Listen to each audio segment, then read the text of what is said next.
प्रणाम महाराज जी। आपने पितरों की प्रसन्नता के संदर्भ में जो बात कही, इसको लोगों ने आत्मसात किया।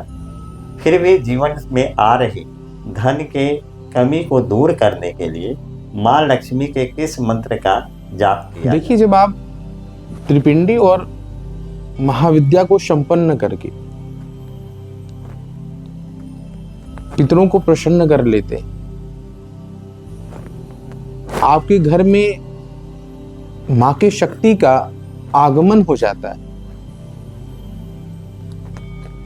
तब आप मां लक्ष्मी को प्रसन्न करने का प्रयास कर सकते हैं। क्योंकि मां लक्ष्मी को प्रसन्न कर पाना इतना आसान नहीं है। मां बिल्कुल विशुद्ध स्वरूप है, वो शुद्धता को पसंद करती है, वो ब्रह्मचर्य को पसंद करती है। क्योंकि उनकी उपासना के लिए, उनके मंत्र की सिद्धि के लिए ब्रह्मचर्य का होना अति आवश्यक। जो भी उनके मंत्रों के अपने नियम होते हैं, उनकी उपासना के नियम होते हैं, और जितने दिनों के नियम होते हैं, उतने दिन तक आपको ब्रह्मचर्य धारण करना पड़ता है। और अपने बाह्य और आंतरिक दोनों स्तरों पर, बाह्य शुद्धि का भी और आंतरिक शुद्धि का भी ध्यान रखना होता है। यदि आप ऐसा कर पाए तो मां लक्ष्मी के कुछ ऐसे मंत्र हैं जिनको जप करके, जिनकी उपासना करके निश्चित तौर पर आप धनवान हो सकते हैं।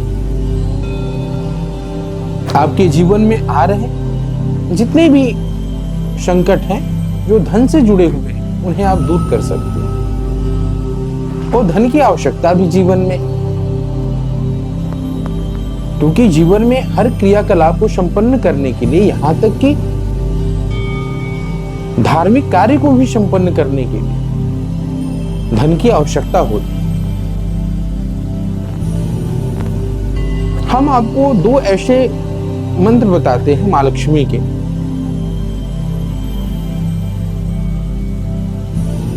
जिन मंत्रों को यदि आप सिद्ध कर लेते हैं नियमों के अनुसार, तो निश्चित तौर पर आपके जीवन में धन की वर्षा होगी।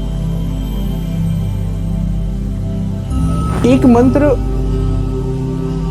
व्यवसायिक लोगों के लिए, जो लोग व्यवसाय से जुड़े हुए हैं, और जो दूसरा मंत्र है वह गृहस्थ लोगों के लिए, और जो नौकरी पेशा वाले लोग हैं, जो सरकारी नौकरी कर रहे हैं या प्राइवेट कोई नौकरी कर रहे हैं, उनके।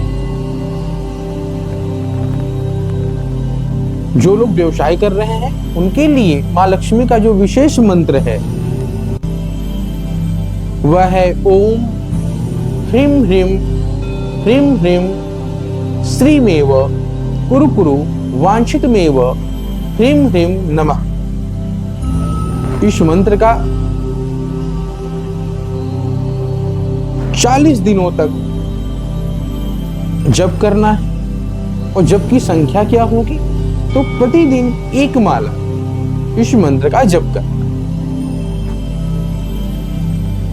और जो गृहस्थ लोग हैं, नौकरी वाले लोग हैं, उनके लिए जो मंत्र है वह है ओम श्रीं ह्रीं क्लीं श्रीं लक्ष्मी नमः।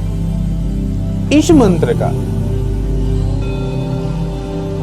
जो जप संख्या है वह 1,00,000। 21 दिनों के अंदर इस मंत्र का 1,00,000 आपको जप करना हो।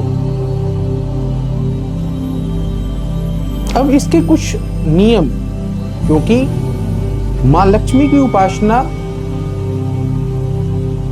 के कुछ रंग हैं, उन रंगों के वस्त्र को ही धारण करके हम मां लक्ष्मी के मंत्रों का जप कर सकते हैं, उनकी उपासना कर सकते हैं। जैसे माँ लक्ष्मी को लाल कलर, गुलाबी कलर ज्यादा पसंद। इसी कलर के वस्त्र को धारण कर और इसी रंग के आसन को धारण करके आप पूजा करें। पूजन सामग्री के तौर पर माँ लक्ष्मी को नारियल बहुत पसंद है, मिश्री बहुत पसंद है और कमल का पुष्प। यदि यह अर्पित करके आप पूजन करते हैं तो मां अति प्रसन्न हो। साथ ही जितनी देर तक आप जप करेंगे उतनी देर तक आपको घी का दीपक जलाना हो। कैसे घी का दीपक? जो दो देसी गाय उससे निकला हुआ घी, उस दूध से प्राप्त घी के द्वारा ही आप दीपक जलाएं तो ज्यादा अच्छा हो। बाजार के घी का प्रयोग न करें, उससे बचें। क्यों? क्योंकि मैंने पहले ही कहा मां शुद्ध स्वरूप है, वो शुद्धता से ज्यादा प्रसन्न हो। इसलिए पूजन में जो भी सामग्री का यूज करें वो बिल्कुल शुद्ध हो। नहीं तो इतना आसान नहीं है मां को प्रसन्न करना। आजकल लोगों को ऐसा लगता है कि हम किसी भी एक मंत्र को ले लें और लोगों को मंत्र मिल भी जाते हैं। लोग उन मंत्रों को ले लेते हैं और जपना शुरू कर देते हैं, लेकिन उससे कोई लाभ नहीं, क्योंकि न तो वो किसी नियम का पालन करते हैं और न ब्रह्मचर्य का। और मां के लिए ब्रह्मचर्य का पालन करना ज्यादा महत्वपूर्ण है, क्योंकि मां की उपासना ब्रह्मचर्य को धारण करके ही की जा सकती है। इसलिए आप इस चीज को विशेष रूप से ध्यान दें।